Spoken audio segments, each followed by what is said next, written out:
Madame Morayo's mouth trembled as Kola held her gently by the shoulders. His hands were steady, but his eyes were filled with fear and confusion. "Mother," he said quietly, "please tell me the truth. What is happening?" Amara forced a weak laugh. "Kola, you're thinking too much," she said lightly. "She's just tired." "Stop," Kola said firmly, not even looking at her. The room fell into a heavy silence. Madame Morayo could no longer hold it in. Tears poured down her face as all her pride, cruelty, and fear collapsed at once. She looked up at her son and slowly shook her head. "I am in pain," she whispered. "She has been treating me badly." Kola's body went stiff. Slowly, he turned to Amara. "Is that true?" For the first time, Amara's calm expression broke. "She's lying," she said quickly. "She wants to turn you against me." Madame Morayo clutched Kola's hand tightly, sobbing. "I deserve whatever is happening to me. I treated your past relationships badly. I insulted them, overworked them, and chased them away. God is using this girl to punish me." Kola's heart began to pound. Memories flooded his mind. Failed relationships, excuses, women who left in tears. Anger and pain filled his eyes. "Amara," he asked quietly, "is this how you behave when I'm not around?" Amara crossed her arms. "I treated her the way she deserved." That was the final straw. Kola stood up slowly. "Then you are not who I thought you were." Amara laughed in disbelief. "So you would choose her over me?" "She is my mother," Kola replied firmly. "And cruelty, no matter the reason, is not love." He turned his back on her. "It's over." The words hit Amara like a slap. She stood frozen for a moment, shock written all over her face.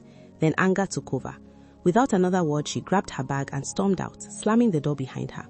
The house went silent. Madame Morayo broke down completely.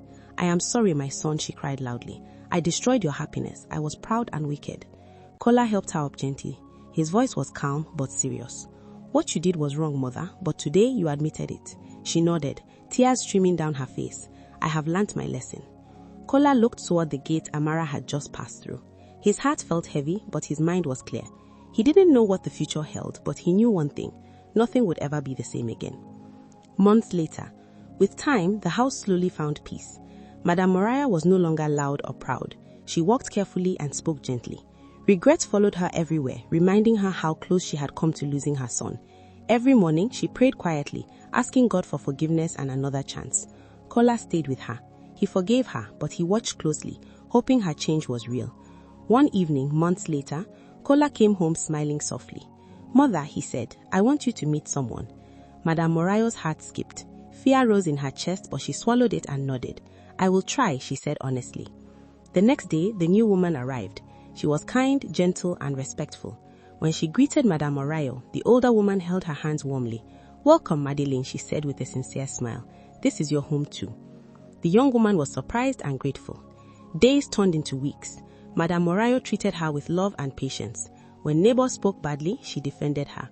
When mistakes were made, she corrected her gently, not with insults but with kindness. Kola watched everything in silence. One afternoon, as laughter filled the kitchen, he turned to his mother. "You have truly changed." Madame Morayo nodded, tears shining in her eyes. "Pain taught me what pride never could." Peace finally settled in the house. Laughter replaced crying. Respect replaced fear. A home that once pushed love away now welcomed it with open arms. Sometimes in the evenings, Madame Morayo sat alone thinking about Amara. She did not hate her. Instead, she understood that Amara had been a mirror, showing her the cruel woman she once was. And for that lesson, she was thankful. The end.